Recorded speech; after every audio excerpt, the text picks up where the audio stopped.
আমাদেরকে দিয়ে গেছেন। মাওলায়ে কারীম আমার নবী কোরআনে পাক এত আযীমুশ শান নিয়ামত সবচেয়ে উপরে যেটা দিয়েছে আল্লাহ এই পরন্তির যুগে আমাদের আকীদার মধ্যে জজবায়ে ইশকে রাসূল দান করেছে। আমাদের আকীদার মধ্যে জজবায়ে ইশকে আলে বাইত রাসূল দান করেছে, জজবায়ে ইশক তাযীম আদবে সাহাবায়ে কেরাম দান করেছেন, জজবায়ে নিসবতে আউলিয়া দান করেছেন। এই পরন্তির যুগে এর চেয়ে বড় নিয়ামত আর আছে বলে আমি মনে করি না। এবং এই যে আকীদার কথা আপনাদেরকে বললাম, ইশকে রাসূল, ইশকে আলে বাইত, তাযীমে সাহাবা, নিসবতে আউলিয়া, ইসালে সওয়াব, উরস ফাতিহা, শবে বরাত, লাইলাতুল কদর, ঈদে মিলাদুন নবী সাল্লাল্লাহু আলাইহি ওয়াসাল্লাম, যা কিছু আহলে সুন্নাত ওয়াল জামাতের প্ল্যাটফর্মে হয়, আমি এই জায়গায় এখন বসা, আপনি যেতে যেতে যেতে আমেরিকা শেষ করে নর্থ আমেরিকাতে যদি চলে যান, ওখান থেকে কানাডা ঘুরে, স্ক্যান্ডিনেভিয়ান কান্ট্রি, ইউরোপ ঘুরে, আরব বিশ্ব ঘুরে যদি বাংলাদেশে আসেন, পৃথিবীর মধ্যে এখনো কুল জনগোষ্ঠী মুসলমানের 95% মুসলমান এই আকীদায় বিশ্বাসী। 95%। আল্লাহু আকবার। ইয়া রাসূলুল্লাহ, ইয়া রাসূলুল্লাহ। আপনারা বুঝতে, এটা আমাদের কনফিডেন্সের জন্য বললাম। 95% মুসলমান। আপনি যদি বেশিয়া করেন 5 ভাগ কমাই দিলাম, 90 ভাগে আনেন, 90% মুসলমান এই আকীদা। ইসালে সওয়াব বলেন, উরস মাহফিল বলেন, মিলাদুন নবী বলেন, ইশক বলেন, আদব বলেন, তাযীম বলেন, নিসবতে আউলিয়া বলেন, আহলে সুন্নাত ওয়াল জামাতের এই যে আকীদা, আজকের দিন পর্যন্ত উম্মতের মেজরিটির আকীদা এটা। উম্মত 95 থেকে 98% উম্মত এখনো পর্যন্ত মাযহাব অনুসরণ করে। আপনারা বুঝতে পেরেছেন? কয় যুগ এটা আবার এমন মনে করিয়েন নাই 50 বছর, গত 1300-1400 বছর মাযহাব যেদিন থেকে এসেছে সেদিন থেকে এই যুগ পর্যন্ত উম্মতে 95 থেকে 98% উম্মত মাযহাব অনুসরণ করে। উম্মতে প্রায় 85 থেকে 90% মুসলমান ঈদে মিলাদুন নবী পালন করে। উম্মতে এই যে ইসালে সওয়াব করি, এটাকে উম্মতের 90% মুসলমান জায়েজ মনে করে। আপনারা বুঝতে পেরেছেন? দেখেন, আমি শরীয়তের মধ্যে দলিল জায়েজ, আমি কোনো আলেমও না, আমার পক্ষে আপনাদেরকে দলিল দিয়ে বোঝানো সম্ভব। দলিল কেন দেব? বাংলাদেশকে বাংলাদেশ বলে, সেজন্য কি দলিল দিতে হবে? আপনি কি আমারে জিজ্ঞাইবেন, হুজুর বাংলাদেশ কথাটা আমার কেমন কেমন লাগে, এটা আসলে এটার কোনো দলিল আছে? তো যিনি দলিল চাইবেন ওনাকে আমি কিছু বলবো না, যিনি দিবেন ওনার মাথায় ঝামেলা আছে, ওনার মাথায় ঝামেলা আছে। বাগা বাগা ইমাই কেরাম চলে গেছে, আপনি কি বুঝবেন সেটা? আপনারা বুঝতে পেরেছেন? আমি এই কথাটা আপনাদের কনফিডেন্সের জন্য বললাম। আমাদের এখন যে সমস্যাটা হয়েছে, পৃথিবীর মধ্যে ধর্ম সারেন্ডার করে দিয়েছে, বিজ্ঞানের সাথে ধর্ম চলতে পারছে। আপনি চিন্তা করতে পারবেন, আগে আপনাদের পেটে সমস্যা, হার্টে সমস্যা, মসজিদের ইমামের কাছে দৌড় দিয়েছেন, উনি দেখে টেকে ফুটু দিয়েছেন, পারিপানায় রেখেছেন, আপনাদের ঈমান পোক্ত ছিল। সেই জায়গার মধ্যে এখন আপনি আপনার মাকে নিয়ে ইন্ডিয়াতে গেছেন, হার্ট সার্জারি করে ওপেন রেখে দিয়েছে 4 দিন, 4 দিন রেখে দিয়েছে, হার্ট ওপেন। আপনি বলতেছেন, ডাক্তার সাহেব আমার মার কি অবস্থা? আরো 3-4-5 দিন লাগবে। কি ঘটনা? Heart open. কিরকম ওপেন? কি বলেন? ওপেন। বিজ্ঞান এত দূর চলে গেছে, মানুষ চাঁদের দেশে যাচ্ছে। যখন মানুষ চাঁদের দেশে যাচ্ছে, মানুষের হঠাৎ করে মাথায় আসলো আমরা বহুত কিছু হয়ে গেছি। কি হয়ে গেছি? বহু কিছু হয়ে গেছি, এখন আর দিন ধর্মের দরকার নাই। আপনারা বুঝতে পেরেছেন? তো মানুষ এই বিজ্ঞানের উৎকর্ষতার এই জমানার মধ্যে পৃথিবীর সমস্ত ধর্ম দরজা বন্ধ করে দিয়েছে, জানালাও বন্ধ করে দিয়েছে। বিজ্ঞানের সাথে চলতে পারছে না, পরিবর্তনের সাথে চলতে পারছে না, পরিবর্তনের কোনো সমাধান দিতে পারছে। একদিকে মানুষ ধনী হচ্ছে, আরেকদিকে গরিব গরিব হয়ে যাচ্ছে। সমাজের মধ্যে ভাঙন ধরছে, সমাজের মধ্যে স্বামী স্ত্রীর ডিভোর্স হচ্ছে, ডিভোর্স রেট বেড়ে যাচ্ছে, বিয়ের প্রতি অনীহা হচ্ছে মানুষের, কারণ একজন আরেকজনের প্রতি আস্থা হারিয়ে ফেলছে। আরেকটা কথা বলি, লিখে রাখেন আপনারা।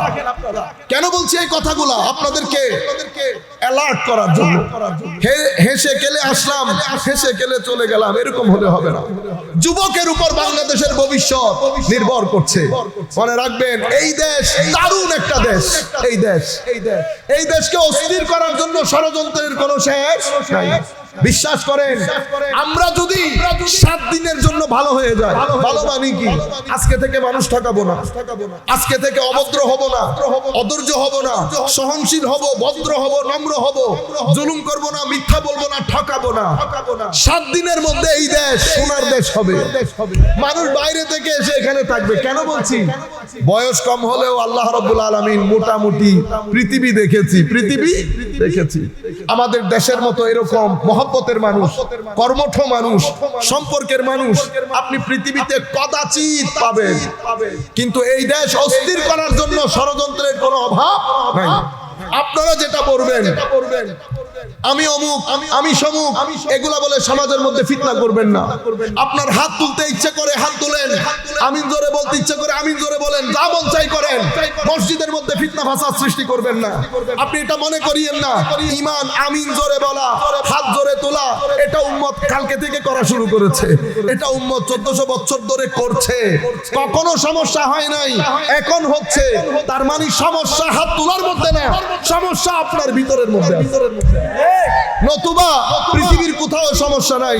আমরা যখন মাযহাবে শাফিঈর ইমামের পেছনে নামাজ পড়ি, আমরা আমিন জোরে বলি। কেন?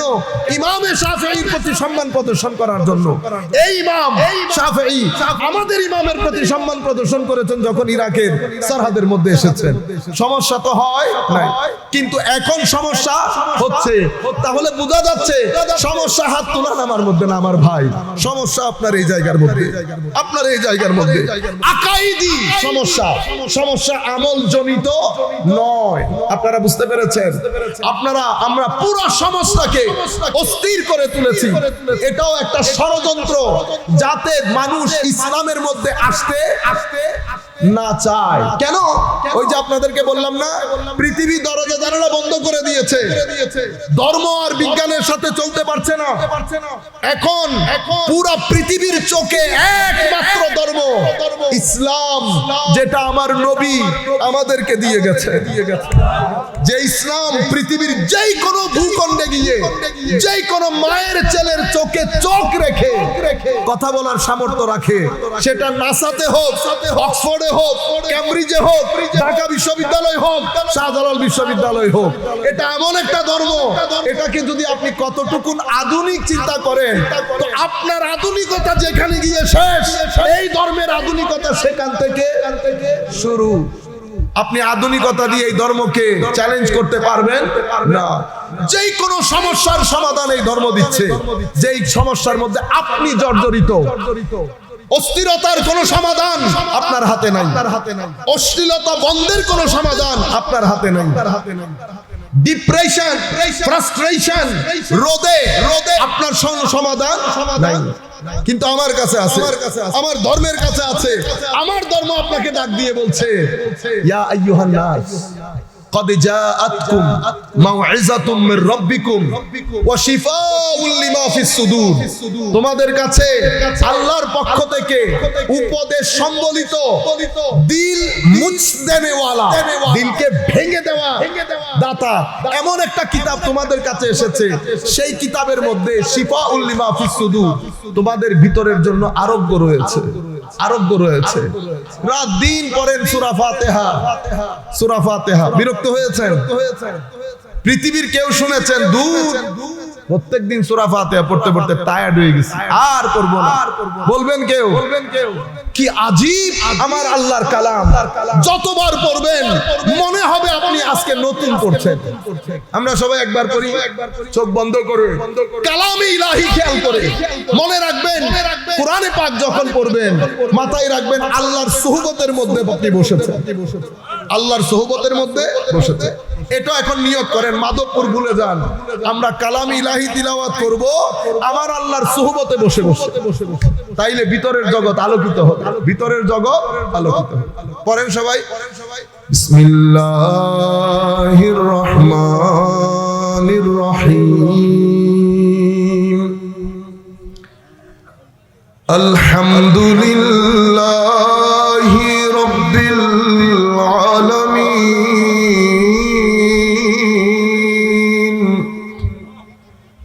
আর রহমানির রহিম,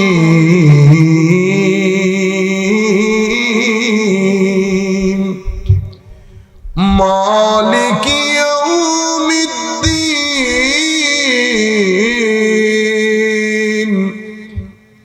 ইয়্যাকা না'বুদু ওয়া ইয়্যাকা নাস্তাঈন,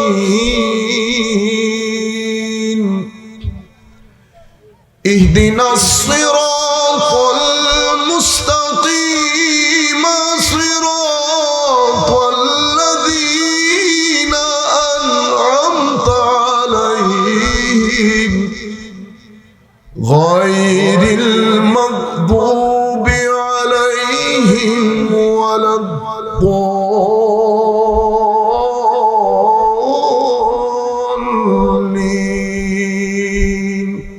আমিন। কেমন না আল্লাহর কালাম? শুরু করেছেন কেমনে দেখেন, কি আজীব কালাম। আপনি পড়বেন, নিজের কান যখন পড়বেন, আমাদের সমস্যা কোথায় হয়ে যায়, এমন ভাবে পড়ি আমার কানও শুনতে চায় না, যিনি পড়েন উনার কানও শুনতে চায় না। আপনি বলবেন হুজুর আমার আওয়াজ সুন্দর না। আমার ভাই, একটা হচ্ছে মনের আওয়াজ, আর একটা হচ্ছে গলার আওয়াজ। গলার আওয়াজ সবারটা সুন্দর হয় না, মনের আওয়াজ সবারটা সুন্দর। সবার মনের আওয়াজ, গলার আওয়াজ ইদার উদার হবে। আপনি যখন কোন জিনিস মন থেকে পড়বেন, আল্লামা ইকবাল চমৎকার একটা কথা বলেছেন, দিল সে জুবাত নিকলতে আসর রাখতে, ফর নেহি তাকাতে পারওয়াজ মগর রাখতে। অন্তর দিয়ে যখন কিছু বলবেন, আর একটা অন্তর ধাক্কা দিয়ে পিছন দিয়ে বের করে নিয়ে যাবে। একটা মুখের কথা, একটা অন্তরের কথা। তো যেটা পড়বেন সেটা মন দিয়ে পড়বেন। 10-12 পেজ পড়ার কোনো দরকার নাই, চলতে চলতে 1 পেজ পড়ে নেন, কিন্তু যেটা পড়বেন এনজয় করে করে পড়বেন। সে কারণে আমার নতুল আল্লামা পীর মুফতি মোহাম্মদ গিয়াসউদ্দিন আত-তাহেরি সাহেব মুদ্দাজিল্লুহুল আলী, আজকের এই অনুষ্ঠানের অন্যতম প্রধান বক্তা হাফেজ আমির হোসেন রায়পুরি সাহেব, হযরত মাওলানা জহিরুল ইসলাম জাহেরি সাহেব, আরো অসংখ্য উলামায়ে কেরামের নাম দেওয়া আছে। আমি সকলের নাম নিতে গেলে কালক্ষেপণ হবে, আমি এই জন্য সকলের ক্ষমা সুন্দর দৃষ্টি কামনা করছি। সম্মানিত উলামায়ে কেরাম, সম্মানিত শ্রোতা মণ্ডলী, পর্দার আড়ালে ঘরে বসে যে সমস্ত মা ও বোনেরা শুনছেন, অনলাইনের মাধ্যমে যারা এখন যুক্ত আছেন অথবা আমাদের আলোচনা পরবর্তীতে শুনবেন, আমরা সকলের প্রতি সশ্রদ্ধ সালাম রেখে আমাদের আজকের আলোচনা শুরু করছি। আসসালামু আলাইকুম ওয়া রাহমাতুল্লাহি তাআলা ওয়া বারাকাতুহু। সম্মানিত উপস্থিতি, আমাদের হাতে সময় কম, আপনারা দূর দূরান্ত থেকে আসছেন, আমরা একটা নির্দিষ্ট বিষয়ের উপর কথা বলবো, কাজেই আমরা এদিক সেদিক না গিয়ে আপনাদের মনোযোগ কামনা করব। কোন ধরনের মুভমেন্ট যাতে না হয়, কোন ধরনের কথাবার্তা যাতে না হয়। আপনারা অনেকে আসছেন হয়তো দেখার জন্য যে কি বলে দেখি, প্রেমের সম্পর্ক নাই, তাদেরকেও বলবো জোর করে হলেও দেখেন, অনেক সময় জোর করেও দাঁড়াই থাকতে হয়। তবে আমি আপনাদেরকে অনুরোধ করব, আমাকে না দেখে আমি যে কথাগুলো বলবো সেই কথাগুলো আপনারা আমার সাথে একমত পোষণ করতে হবে, দরকার নাই। আমি একটা ফিকির দিয়ে যাব, একটা চিন্তার খোরাক দিয়ে যাব, আপনারা সেটা বাসায় গিয়ে চিন্তা করবেন। চিন্তা করার পর যদি মনে করেন একমত হওয়ার মতো হবেন, না হলে আমার জিনিস নিয়ে আমি চিটাং চলে যাব। আবার আপনাদের যেমন বিক্রেতার অভাব নাই, আমারও তেমন খরিদ্দারের অভাব নাই। আমি যদি মাধবপুরের বাজারে বিক্রি করতে না পারি, তো আমি সেটা অন্য বাজারে বিক্রি করব। আপনাদেরও বিক্রেতার অভাব হবে। সম্মানিত উপস্থিতি, ঠিক যেই অবস্থায় এখন আমরা এখানে এই মাহফিলটা করছি, মাহফিলে বসেছি, সেই সময়টা অনেক গুরুত্বপূর্ণ, অনেক সেনসিটিভ একটা সময়। কেন? কারণ আপনারা জানেন না, নদী থেকে বের হলেন, নদী থেকে বের হয়ে আপনি ঠিক যেই জায়গায় যাবেন সেই জায়গার মধ্যে একটা মোহনা আছে, সমুদ্র এবং নদীর মাঝখানে মোহনা। ম্যাক্সিমাম সময় গাড়ি বা জাহাজ সেই জায়গায় গিয়ে কি হয়, উল্টায় যায়, অ্যাক্সিডেন্ট করে। কারণ সেই জায়গাটা সব সময় এক ধরনের থাকে না, মাঝে মধ্যে রেগে যায়, মাঝে মধ্যে সমুদ্র, আমরা বলি না গরম, সমুদ্র কি গরম, রেগে যায়। এখন আমরা যেই সময়ে অবস্থান করছি এটা ঠিক সেই সময়টার মতো, সবকিছুর মধ্যে পরিবর্তন চলে আসছে অথবা চলে এসেছে। আপনারা এমন না যে মাধবপুর বাংলাদেশের বাইরে, পরিবর্তন যে হচ্ছে সেটা আপনারা বুঝতে পারছেন না, এমন তো না, পরিবর্তন হচ্ছে তো।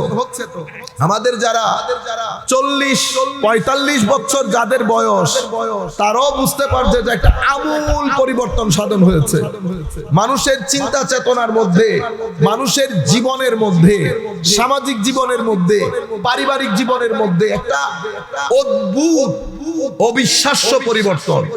এবং এই পরিবর্তনের হাওয়াটা এত কঠিন হয়েছে, এই পরিবর্তনের হাওয়া এত কঠিন হয়েছে, এটা তিনটা জিনিস আমাদের ভিতর থেকে ধুয়ে মুছে আল্লাহ পাক জানে কোন জায়গায় নিয়ে গেছে। তোর মধ্যে একটা হচ্ছে লজ্জাবোধ, কি নিয়ে গেছে, হায়া। এটা যে আমার চাচা, এটা যে আমার বাড়ির মুরব্বি, আমি আমার কাজগুলা করে চলে যাচ্ছি, সিগারেটের টান দিতে দিতে চলে যাচ্ছি, আমি কিন্তু আমার চাচার ওই হায়া। আমি যখন 20 বছরের লগলগে তকতকে যুবককে যখন বলেছি আপনি আপনার মুরব্বির সামনে এভাবে যে শাঁ করে চলে গেলেন, এটা কাজটা কি ভালো হয়েছে? তো ছেলে, 20 বছরের ছেলের জবাব হচ্ছে যে আমি আমার মোটরসাইকেল, আমার সাইকেল নিয়ে চলে গেছি, ওনার সমস্যা কি? আপনারা বুঝতে পেরেছেন? এটা আপনি ওনাকে দোষারোপ করে লাভ নাই, এটাকে বলে পরিবর্তন হয়েছে। কি হয়েছে? পরিবর্তন হয়েছে। এটা একটা তো নিয়ে গেছে লজ্জা, শরম, হায়া। এখন ঘরের মধ্যে আমরা পুরা পরিবার, মা বাবা ভাই বোন সবাই মিলে টিভিতে যে নাটকগুলা দেখি, সেই নাটকের মধ্যে যে ডায়লগগুলা দেওয়া হয়, আমরা কিন্তু একজন আরেকজনকে লজ্জাবোধ করি, বেহায়া করে ফেলেছে। এটা হচ্ছে আস্তে আস্তে, এটা একদিনে হয় না, এটা আস্তে আস্তে হয়। এটাকে বলে স্লো পয়জনিং। একদিনে মারবে না, আস্তে আস্তে আস্তে মেরে ফেলবে। আমি এখন আপনাকে একটা কথা বলবো, এটা লিখে রাখেন। আগামী 10 বছর পর আমাদের জন্য নাটক, সিনেমার কথা বাদ দিলাম, নাটকের কথা বাদ দিলাম, অ্যাডভার্টাইজ যেগুলো টিভির মধ্যে আসে সেগুলো পরিবার নিয়ে দেখার মতো হবে। আপনারা বুঝতে পারছেন? এটাকে বলে সাংস্কৃতিক আগ্রাসন। আমাদের মধ্যে টোটাল একটা পরিবেশ তৈরি করা হয়েছে, সেই পরিবেশ থেকে হায়া, লজ্জা, যেটা আমাদের ইমানের গায়রত, সেটা আস্তে আস্তে আস্তে আস্তে মিটে যাচ্ছে। নাম্বার 1। নাম্বার 2, যেটা একেবারে সমাজ থেকে চলে যাচ্ছে বা চলে গেছে, সেটার নাম আদব। কি জিনিস? আদব, ভদ্রতা, নম্রতা, সহনশীলতা। এটা আমাদের সমাজ থেকে পরিবর্তনের এই হাওয়া এমন ঝটকায় আমাদের গায়ে আঘাত করেছে যে আমাদের সামগ্রিক জীবন থেকে ধৈর্যশীলতা, সহনশীল হওয়া। আপনি দেখবেন সারা দিন মাহফিল শুনেছেন, বাসায় গেলেন, কালকে আপনি আর আপনার চাচাতো ভাইয়ের মধ্যে আইল নিয়ে জমিনের, আপনারা কি বলেন মাঝখানেরটাতে? আইল বলেন না? এটা বেটা ইংরেজি শব্দ, আমাদের চিটাঙ্গে লোক মনে করে এটা চিটাঙ্গে শব্দ। বুঝতে পেরেছেন? এটা কি শব্দ? আইল শব্দটা ইংরেজি শব্দ। বানান কেমনে করবেন? AISLE। এটাকে বলে আইল। বুঝতে পেরেছেন? তো আমি আপনাদেরকে যেটা বোঝাতে চাচ্ছি, চাচতো জ্যাঠতো ভাইয়ের মধ্যে আইল নিয়ে মারামারি লেগেছে। আপনি তার আগের দিন মাহফিলে ছিলেন, মাহফিলের পরের দিন আপনি এই যে বাঁশ একটা নিয়ে দৌড় দিলেন। আপনি নিজেকে আরেকজন যদি ক্যামেরা বন্দি করে রাখে আপনাকে, পরবর্তীতে যদি সেটা আপনি দেখেন, আপনাকে লেগেছে কেমন, আপনাকে লেগেছে কেমন, আপনি বিশ্বাসও করতে পারবেন না। আমার নবী যেই তালিম নিয়ে আমাদের কাছে এসেছে, সেই তালিমের একটা সেন্টার পজিশন হচ্ছে ধৈর্যশীলতা। উম্মত ধৈর্যশীল হতে হবে, উম্মত ভদ্র হতে হবে, উম্মত মানুষের জন্য কাজ করতে হবে। আপনারা বুঝতে পেরেছেন? এই 2 নাম্বার এই জিনিস। প্রথমটা লজ্জা, দ্বিতীয়টা আদব। আদব একটা প্যাকেটের নাম, সেই প্যাকেটের মধ্যে ভদ্রতা, নম্রতা, ধৈর্যশীলতা, সহনশীলতা, এগুলা সবকিছু মিলে আদব। এই জিনিসটা এই পরিবর্তনের চক্করের মধ্যে এটা উঠে গেছে। কেন? এই পরিবর্তন আমাদের মধ্যে সহযোগিতা, সহযোগিতা একটা কথা আছে না বাংলায়, সহযোগিতাকে কালো কালি দিয়ে মুছে সেখানে সাদা কালি দিয়ে লিখে দিয়েছে প্রতিযোগিতা। কি প্রতিযোগিতা? তো সহযোগিতা মুছে গেছে, এখানে আমি আর আপনাকে সহযোগিতা করতে পারবো না। এখন প্রতিযোগিতার সময়। সমাজ যখন প্রতিযোগিতা করে, কেন করে? কারণ 2টা জিনিস যখন সমাজের মধ্যে বেড়ে যাবে, সমাজ প্রতিযোগী হয়ে যাবে। একটা ধর্ম আর একটা লোভ, এই 2টা জিনিস যখন সমাজ থেকে মিটে যাবে, সমাজ সহযোগিতার পরিবর্তে প্রতিযোগিতায় লিপ্ত হবে। অথচ আমার নবী বলেছেন ধর্ম মুক্তি প্রতিযোগিতার মধ্যে নয়, সহযোগিতার মধ্যে।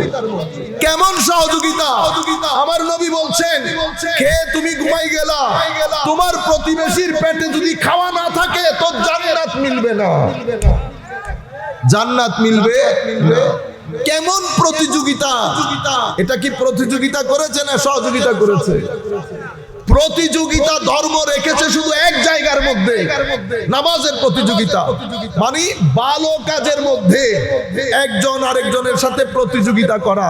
আপনি এটা করেছেন, আমি আরেকটা করব। ভালো কাজ, আল্লাহ সন্তুষ্টির কাজ, মানবতার কাজ, এগুলা ছাড়া বাকি কোনো কাজে প্রতিযোগিতা নাই। আপনারা বুঝতে পেরেছেন? তৃতীয় যেই জিনিস সমাজ থেকে ধুয়ে মুছে একেবারে ছারকার হয়ে যাচ্ছে, সেটার নাম হচ্ছে ইবাদত। রাত্রিকালীন সিজদা, ইবাদত। আপনারা বুঝতে পেরেছেন?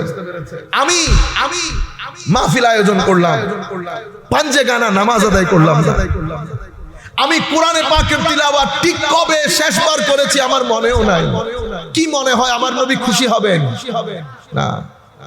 এই কোরআনের জন্য, কেমন কোরআন, তো এটা যদি আমি পাহাড়ে পর্বতে দিতাম, পাহাড় পর্বত পর্যন্ত এটাকে গ্রহণ করার জন্য সাহস করে। ইন্না আরাদনাল আমানাতা আলাস সামাওয়াতি ওয়াল আরদ ওয়াল জিবাল ফাআবাইনা আন ইয়াহমিলনাহা ওয়া আশফাকনা মিনহা ওয়া হামালাহাল ইনসান। যেই জিনিসটা পাহাড় পর্বত আসমান জমিন শুধু গ্রহণ করে নাই তা না, ভীত হয়েছে, প্রকম্পিত হয়েছে, সেটাকে আমাদের নবী সিনার মধ্যে হজম করে ফেলেছে। আল্লাহু আকবার, ইয়া রাসূলুল্লাহ জিন্দাবাদ, আল্লাহু জিন্দাবাদ, আল্লাহ। আমি আপনাদেরকে বলতে চাচ্ছি, পাহাড়ের মতো কঠিন জিনিস, নবমণ্ডল ভূমণ্ডলের মতো কঠিন কঠিন সৃষ্টি, যেই কিতাব হজম করতে পারে নাই, আমার নবী উঠে সিনার মধ্যে সেটা হজম করে ফেলেছে। কেউ বুঝতেও পারে, উফ শব্দ করে নাই।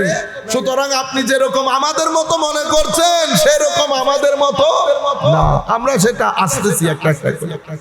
তো আমি আপনাদেরকে বলছি, এমন কোরআন 23 বছর আমার নবী, 23 বছর, অতঃপর সাহাবায়ে কেরাম বলে না অক্তের ভাত অক্তে খাইতে পারে না, ভাগ দৌড় এই দিন প্রতিষ্ঠার জন্য, এই সভ্যতা প্রতিষ্ঠার জন্য, উম্মতকে উম্মত বানানোর জন্য, উম্মতকে জাতি বানানোর জন্য, ভদ্র বানানোর জন্য, নম্র বানানোর জন্য, উদার সহনশীল মানুষকে সহযোগিতা করার মন মানসিকতায় উদ্দীপ্ত করার জন্য 23 বছর আমার নবী, এরপর সাহাবায়ে কেরাম, এরপর আইম্মায়ে কেরাম। আজকে আমাদের ভাইয়েরা, আমরা মাযহাব মানবো না, আমরা শুধু হাদিসে যা আছে। আবার আমার ভাইয়ের সাথে আরেক ভাই লাগিয়ে বলছে তুমি মাযহাব মানো, হাদিস মানো, তুমি মাযহাব মানো না, হাদিস মানো। আপনারা সবাই মোবাইলের লাইটটা জ্বালিয়ে দেন। তোমরা মাযহাব মানো না, হাদিস মানো। আবার আমাদের ভাই যারা আহলে কোরআন, ওনারা আবার হাদিস মানেন না, ওনারা আবার হাদিস মানেন। আপনারা এই চক্করের মধ্যে লাগিয়ে দিয়েছেন উম্মতকে। আপনারা জানেন এই সমস্ত আইম্মায়ে কেরাম ইলমে হাদিসের জন্য, ইলমে ফিকহের জন্য হাজারে হাজারে মাইল, শত শত মাইল সফর করেছে উম্মতের ঘরে ঘরে এই দিন পৌঁছিয়ে দেওয়ার জন্য। শাহজালাল ইয়েমেনি ইয়েমেন ছেড়ে দিয়েছে, ভাই বন্ধু পরিবার পরিজন সব কিছু ছেড়ে দিয়ে দিক বিদিক ছোটাছুটি করেছে আমার নবীর এই দিনকে প্রতিষ্ঠা করার জন্য, আমার নবীর এই দিনকে সমাজের রন্ধ্রে রন্ধ্রে ছড়িয়ে দেওয়ার জন্য। আমরা বুকে হাত দিয়ে বলি আমার ভাইয়েরা, শেষ কবে আমরা কোরআনে পাকের তিলাওয়াত করেছি? আমরা অসংখ্য ভাই এমন আছি, আমরা পাঞ্জে গায়না নামাজটা পর্যন্ত করি না। এশারের পরে ঘন্টার পর ঘন্টা ফেসবুক চালিয়ে আমরা বিছানায় চলে যাই, রাত্রের সিজদা না দিই। আপনি জানেন আপনি কত বড় দুঃসাহসী কাজ করেছেন? আল্লাহর জমিনে থেকে আল্লাহর খেয়ে আল্লাহর পরে আমার আল্লাহর দরবারে সিজদা না দিয়ে আপনি ঘুমাই গেছেন। তাবৎ কাজগুলো হওয়ার পর মৌলিক যেটা সেন্টার পজিশনে যেটা আমাদের পুরা যুব শ্রেণীকে বরবাদ করে রেখে দিয়েছে, ফ্রাস্ট্রেটেড করে রেখে দিয়েছে, দুশ্চিন্তাগ্রস্ত করেছে, এই বয়সের মধ্যে ডিপ্রেসড করেছে, সেটা অশ্লীলতা। কি জিনিস? অশ্লীলতা। আপনি যখন ধর্মকে নিচে নামাবেন, ধর্মকে নিচে নামাবেন, নিচে নামানো মানে ধর্ম পড়া, ধর্ম জানা, তাবৎ জিনিস থেকে যখন আপনি নিজেকে গুটিয়ে নেবেন, তখন কিছু পরিস্থিতি আপনি মোকাবেলা করতে পারবেন না। তার মধ্যে একটা হচ্ছে আপনার সমাজের মধ্যে অশ্লীলতা বেড়ে যাবে। কি বেড়ে যাবে? অশ্লীলতা। যখন অশ্লীলতা বেড়ে যাবে, আপনি সমাজ থেকে অস্থিরতা দূর করতে পারবেন না। আপনার সমাজ যে অস্থির হয়ে গেছে সেটা কিভাবে বুঝবেন? সেটা বুঝবেন দুই ভাবে। একটা হচ্ছে আপনার সমাজের যে পারিবারিক জীবন, স্বামী স্ত্রীর জীবন, সেটা 2 মিনিট পর পর ডিভোর্স হবে। সমাজের মধ্যে অস্থিরতা বাড়বে, ডিভোর্স রেট বেড়ে যাবে। সমাজের মধ্যে অস্থিরতা বাড়বে, আমার এই ছেলেদের মধ্যে ডিপ্রেশন বেড়ে যাবে। মানে ডিপ্রেশন মানে কি? হতাশা বেড়ে যাবে। হতাশা যখন বেড়ে যাবে, তারা জীবন, পৃথিবী, সম্পর্ক, মা বাবা, সমাজ সবকিছু থেকে ত্যক্ত বিরক্ত হবে। এটা একটা পর্যায়ে তাদেরকে আত্মহত্যার দিকে নিয়ে যাবে। বর্তমান পৃথিবীতে আমি যখন আপনাদের সামনে কথা বলছি, এখনো তো 20 মিনিটও হয় নাই। এই 20 মিনিটের মধ্যে পৃথিবীতে কম করে হলেও 20 মিনিটের মধ্যে কমে 100 জন আত্মহত্যা করেছে। আমি এই 20 মিনিটের মধ্যে। আপনারা জানেনও না কোন নিয়ামত আল্লাহ আমাদেরকে দিয়ে গেছে, কোন নিয়ামত আল্লাহ আমাদেরকে দিয়ে গেছে। মাওলায়ে কারীম আমার নবী কোরআনে পাক এত আযীমুশান নিয়ামত, সবচেয়ে উপরে যেটা দিয়েছে আল্লাহ এই পরন্তির যুগে আমাদের আকীদার মধ্যে জজবায়ে ইশকে রাসূল দান করেছে। আমাদের আকীদার মধ্যে জজবায়ে ইশকে আলে বাইত রাসূল দান করেছে, জজবায়ে ইশক তাযীম আদবে সাহাবায়ে কেরাম দান করেছেন, জজবায়ে নিসবতে আউলিয়া দান করেছেন। এই পরন্তির যুগে এর চেয়ে বড় নিয়ামত আর আছে বলে আমি মনে করি না। এবং এই যে আকীদার কথা আপনাদেরকে বললাম, ইশকে রাসূল, ইশকে আলে বাইত, তাজিমে সাহাবা, নিসবতে আউলিয়া, ইসালে সওয়াব, উরস ফাতিহা, শবে বরাত, লাইলাতুল কদর, ঈদে মিলাদুন নবী সাল্লাল্লাহু আলাইহি ওয়াসাল্লাম, যা কিছু আহলে সুন্নাত ওয়াল জামাতের প্ল্যাটফর্মে হয়, আমি এই জায়গায় এখন বসা, আপনি যেতে যেতে যেতে আমেরিকা শেষ করে নর্থ আমেরিকাতে যদি চলে যান, ওখান থেকে কানাডা ঘুরে, স্ক্যান্ডিনেভিয়ান কান্ট্রি, ইউরোপ ঘুরে, আরব বিশ্ব ঘুরে যদি বাংলাদেশে আসেন, পৃথিবীর মধ্যে এখনো কুল জনগোষ্ঠী মুসলমানের 95% মুসলমান এই আকীদায় বিশ্বাসী। 95%। আল্লাহু আকবার। ইয়া রাসূলুল্লাহ, ইয়া রাসূলুল্লাহ। আপনারা বুঝতে, এটা আমাদের কনফিডেন্সের জন্য বললাম। 95% মুসলমান। আপনি যদি বেশি করেন 5 ভাগ কমাই দিলাম, 90 ভাগে আনেন, 90% মুসলমান এই আকীদা। ইসালে সওয়াব বলেন, উরস মাহফিল বলেন, মিলাদুন নবী বলেন, ইশক বলেন, আদব বলেন, তাজিম বলেন, নিসবতে আউলিয়া বলেন, আহলে সুন্নাত ওয়াল জামাতের এই যে আকীদা, আজকের দিন পর্যন্ত উম্মতের মেজরিটির আকীদা এটা। উম্মত 95 থেকে 98% উম্মত এখনো পর্যন্ত মাযহাব অনুসরণ করে। আপনারা বুঝতে পেরেছেন? কয় যুগ এটা আবার এমন মনে করিয়েন নাই 50 বছর, গত 1300-1400 বছর মাযহাব যেদিন থেকে এসেছে সেদিন থেকে এই যুগ পর্যন্ত উম্মতের 95 থেকে 98% উম্মত মাযহাব অনুসরণ করে। উম্মতের প্রায় 85 থেকে 90% মুসলমান ঈদে মিলাদুন নবী পালন করে। উম্মতের এই যে ইসালে সওয়াব করি, এটাকে উম্মতের 90% মুসলমান জায়েজ মনে করে। আপনারা বুঝতে পেরেছেন? দেখেন, আমি শরীয়তের মধ্যে দলিল জায়েজ, আমি কোনো আলেমও না, আমার পক্ষে আপনাদেরকে দলিল দিয়ে বোঝানো সম্ভব। দলিল কেন দেব? বাংলাদেশকে বাংলাদেশ বলে, সেজন্য কি দলিল দিতে হবে? আপনি কি আমারে জিজ্ঞাসবেন, হুজুর বাংলাদেশ কথাটা আমার কেমন কেমন লাগে, এটা আসলে এটার কোনো দলিল আছে? তো যিনি দলিল চাইবেন ওনাকে আমি কিছু বলবো না, যিনি দিবেন ওনার মাথায় ঝামেলা আছে, ওনার মাথায় ঝামেলা আছে। বাগা বাগা ইমাই কেরাম চলে গেছে, আপনি কি বুঝবেন সেটা? আপনারা বুঝতে পেরেছেন? আমি এই কথাটা আপনাদের কনফিডেন্সের জন্য বললাম। আমাদের এখন যে সমস্যাটা হয়েছে, পৃথিবীর মধ্যে ধর্ম সারেন্ডার করে দিয়েছে, বিজ্ঞানের সাথে ধর্ম চলতে পারছে। আপনি চিন্তা করতে পারবেন, আগে আপনাদের পেটে সমস্যা, হার্টে সমস্যা, মসজিদের ইমামের কাছে দৌড় দিয়েছেন, উনি দেখে টেকে ফুটু দিয়েছেন, পারিপানায় রেখেছেন, আপনাদের ঈমান পোক্ত ছিল। সেই জায়গার মধ্যে এখন আপনি আপনার মাকে নিয়ে ইন্ডিয়াতে গেছেন, হার্ট সার্জারি করে ওপেন রেখে দিয়েছে 4 দিন, 4 দিন রেখে দিয়েছে, হার্ট ওপেন। আপনি বলতেছেন, ডাক্তার সাহেব আমার মার কি অবস্থা? আরো 3-4-5 দিন লাগবে। কি ঘটনা? Heart open. কিরকম ওপেন? কি বলেন? ওপেন। বিজ্ঞান এত দূর চলে গেছে, মানুষ চাঁদের দেশে যাচ্ছে। যখন মানুষ চাঁদের দেশে যাচ্ছে, মানুষের হঠাৎ করে মাথায় আসলো আমরা বহুত কিছু হয়ে গেছি। কি হয়ে গেছি? বহু কিছু হয়ে গেছি, এখন আর দিন ধর্মের দরকার নাই। আপনারা বুঝতে পেরেছেন? তো মানুষ এই বিজ্ঞানের উৎকর্ষতার এই জমানার মধ্যে পৃথিবীর সমস্ত ধর্ম দরজা বন্ধ করে দিয়েছে, জানালা বন্ধ করে দিয়েছে। বিজ্ঞানের সাথে চলতে পারছে না, পরিবর্তনের সাথে চলতে পারছে না, পরিবর্তনের কোনো সমাধান দিতে পারছে। একদিকে মানুষ ধনী হচ্ছে, আরেকদিকে গরিব হয়ে যাচ্ছে। সমাজের মধ্যে ভাঙন ধরছে, সমাজের মধ্যে স্বামী স্ত্রীর ডিভোর্স হচ্ছে, ডিভোর্স রেট বেড়ে যাচ্ছে, বিয়ের প্রতি অনীহা হচ্ছে মানুষের, কারণ একজন আরেকজনের প্রতি আস্থা হারিয়ে ফেলছে। আরেকটা কথা বলি, লিখে রাখেন আপনারা।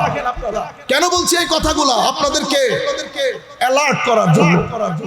হেসে খেলে আসলাম, হেসে খেলে চলে গেলাম, এরকম হলে হবে না।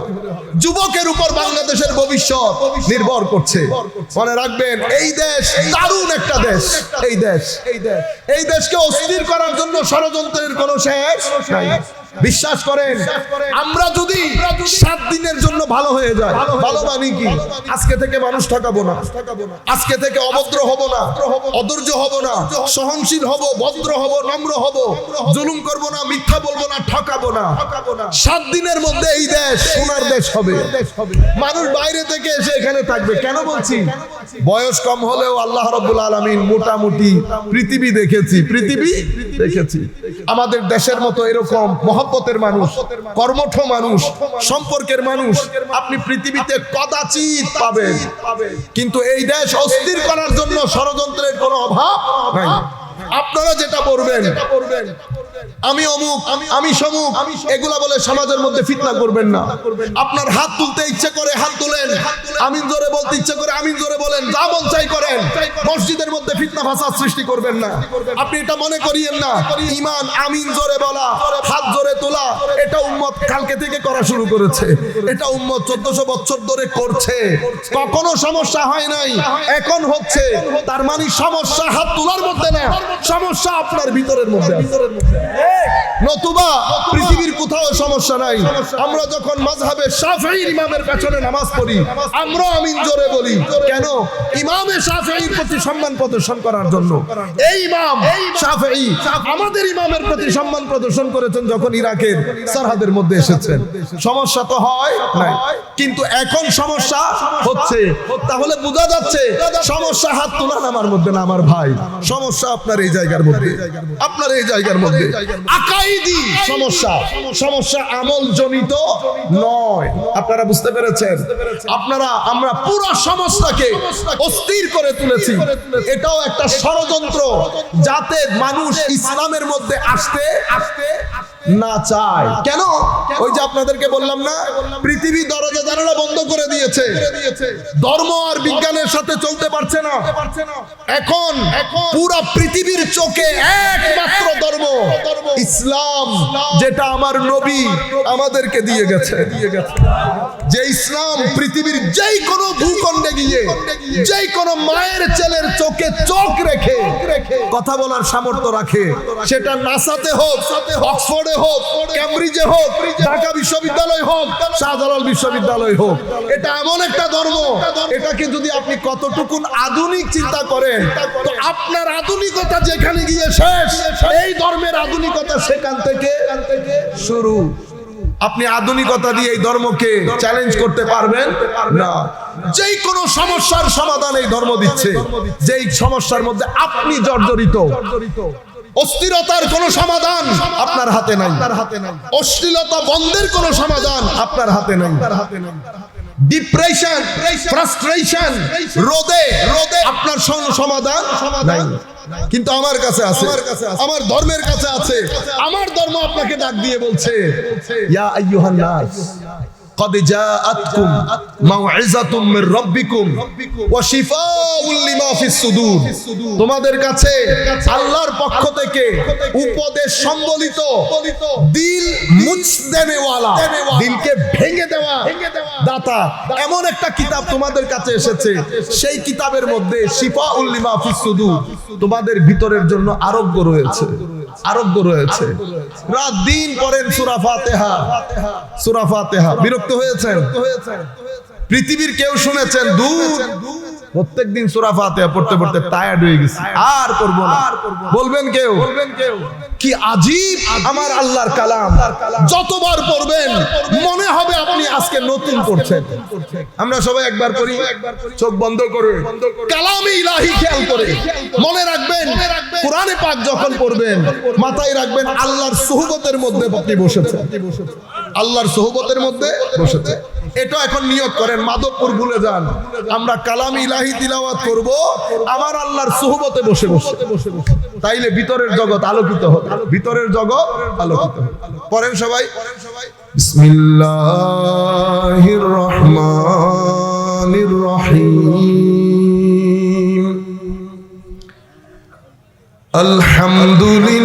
আলহামদুলিল্লাহি রাব্বিল আলামিন,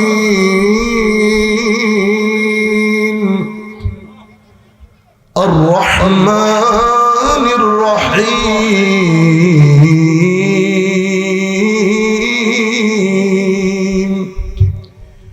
মালিকি ইয়াউমিদ্দিন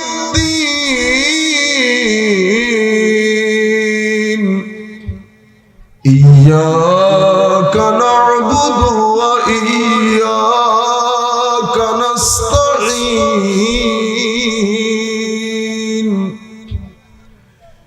ইহদিনাস সিরাতাল মুস্তাকিম সিরাতাল লাযীনা আন'আমতা আলাইহিম গায়রিল মাগদুবি আলাইহিম ওয়ালাদ-দাল্লিন।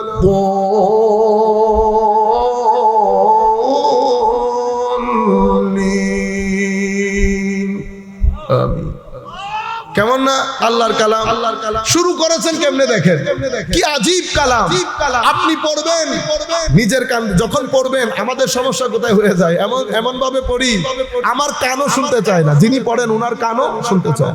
আপনি বলবেন হুজুর আমার আওয়াজ সুন্দর না। আমার ভাই, একটা হচ্ছে মনের আওয়াজ, আর একটা হচ্ছে গলার আওয়াজ।